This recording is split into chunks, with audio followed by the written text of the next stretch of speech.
മിശിഹായിൽ പ്രിയ സഹോദരീ സഹോദരങ്ങളെ,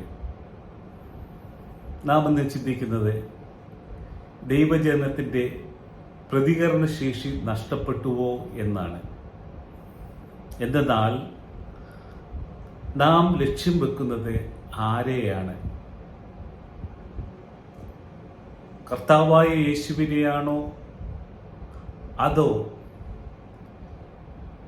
ഇന്ന് വിമതരായിട്ട് പ്രവർത്തിക്കുന്ന, ദിവ്യബലിയെ അവഹേളിക്കുന്ന വിമത വൈദികരെയോ ആട്ടിൻതോലണിഞ്ഞ ഇടയന്മാരെയോ അതോ ഈ ലോകത്തെ തന്നെയാണോ? നാം ആരുടെ പക്ഷത്താണ്? ഇത് തിരിച്ചറിയേണ്ട, ഇത് തീരുമാനിക്കേണ്ട കാലഘട്ടത്തിൽ തന്നെയാണ് നാം ജീവിക്കുന്നത്. ദൈവം തൻ്റെ ആത്മാവിനെ നമ്മളിലേക്ക് പകുത്തു തന്നുകൊണ്ട് ഈ ഭൂമിയിൽ ദൗത്യം നിർവഹിക്കുവാനായിട്ട് എല്ലാ സൗകര്യങ്ങളും നമുക്ക് നൽകി തന്നെയാണ് ഈ ഭൂമിയിലേക്ക് അയച്ചത്. ഈ ഭൂമിയിൽ കർത്താവിൻ്റെ ദൗത്യം നിർവഹിച്ച് തിരികെ കർത്താവിൻ്റെ പക്കലേക്ക് എത്തുക എന്നതായിരിക്കണം നമ്മുടെ ലക്ഷ്യം. എന്നാൽ ഈ ലോകത്തെ സ്നേഹിച്ചുകൊണ്ട് ഈ ലോകത്തിലെ സുഖസൗകര്യങ്ങളെ മാത്രം ആകാംക്ഷിച്ചുകൊണ്ട് നാം സഞ്ചരിക്കുമ്പോൾ നാം ദൈവത്തിൽ നിന്നകന്ന് സാത്താനുമായിട്ട് രമ്യപ്പെടുന്ന അവസ്ഥയാണ് നാം ഇന്ന് കാണുന്നത്. അതെ, കർത്താവായ യേശു സ്ഥാപിച്ച തിരുസഭ ദൈവമക്കൾക്ക് നിത്യജീവനിലേക്ക് പ്രവേശിക്കുവാൻ നൽകിയ കൂദാശകളുടെ കൂദാശയാണ് ദിവ്യബലി. ഈ ദിവ്യബലിയിൽ തന്നെ സാത്താന് കടന്നു ചെല്ലുവാനുള്ള അവസരം കൊടുത്തത് ആരെന്ന് നാം മനസ്സിലാക്കിയാൽ വളരെ നന്നായിരിക്കും.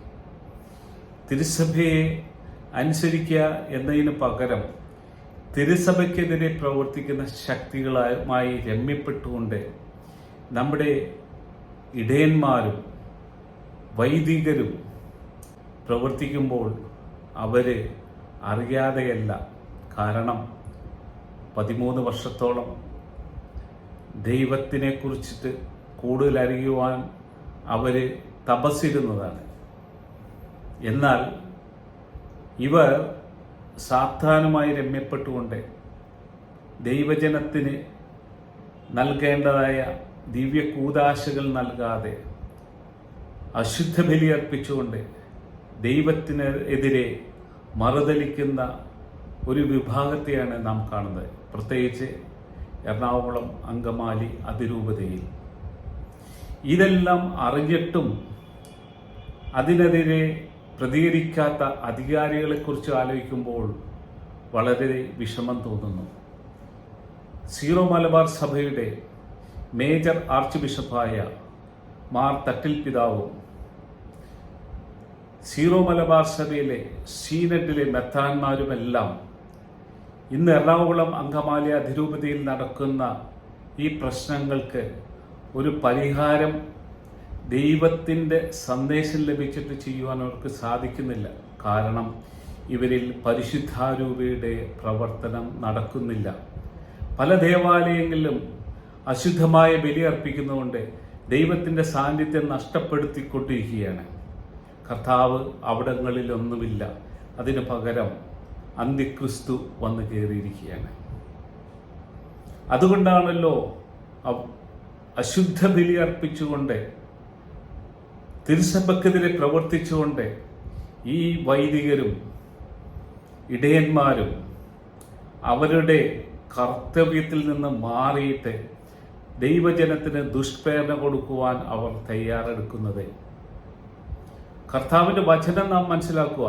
യോഹന്നാന്റെ സുവിശേഷം 6-ാം അധ്യായം 60 മുതൽ 70 വരെയുള്ള വചനഭാഗങ്ങൾ നാം വായിക്കുമ്പോൾ കർത്താവ് തൻ്റെ പ്രബോധനത്തിൽ നിന്ന് ഒരിക്കലും മാറിയിട്ടില്ല എന്ന് കാണാൻ പറ്റും.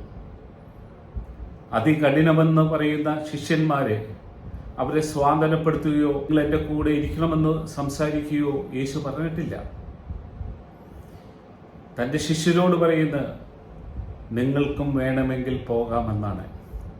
എന്നാൽ സീറോ മലബാർ സഭയിലെ എറണാകുളം അങ്കമാലി അതിരൂപതയിൽ 50-50 ഫോർമുലയും സമവായ ഫോർമുലയും അത് കൂടാതെ അശുദ്ധ ബലി അർപ്പിക്കുന്നുവെങ്കിൽ ഇവർക്ക് നൽകിയിരിക്കുന്ന അധികാരം വിനിയോഗിച്ച് അവരെ ഈ കൂദാശകളിൽ നിന്നും വിലക്കേണ്ടവരായ ഈ അധികാരികൾ, ഈവൻ പുതിയതായിട്ട് വന്നിരിക്കുന്ന ആർച്ച് ബിഷപ്പിൻ്റെ വികാരിയായിട്ട് വന്നിരിക്കുന്ന മാർ പാംപ്ലാനി പിതാവ് പോലും അതിന് എതിരെ സംസാരിക്കുകയോ തൻ്റെ അധികാരം വിനിയോഗിക്കുകയോ ചെയ്യുന്നില്ല എന്നത് ഖേദകരമാണ്.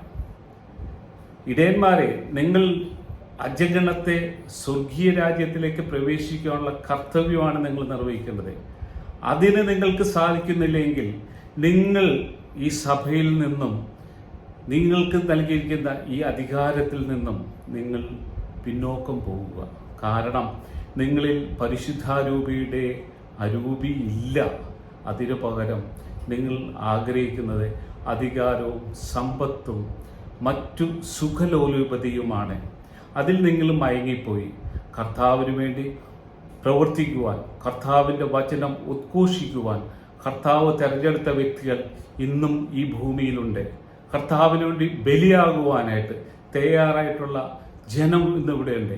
അതെ, കർത്താവിന് ബാലിൻ്റെ മുമ്പിൽ മുട്ടുകുത്താത്ത 7000 പേരെ മാറ്റിവെച്ചിട്ടുണ്ട്.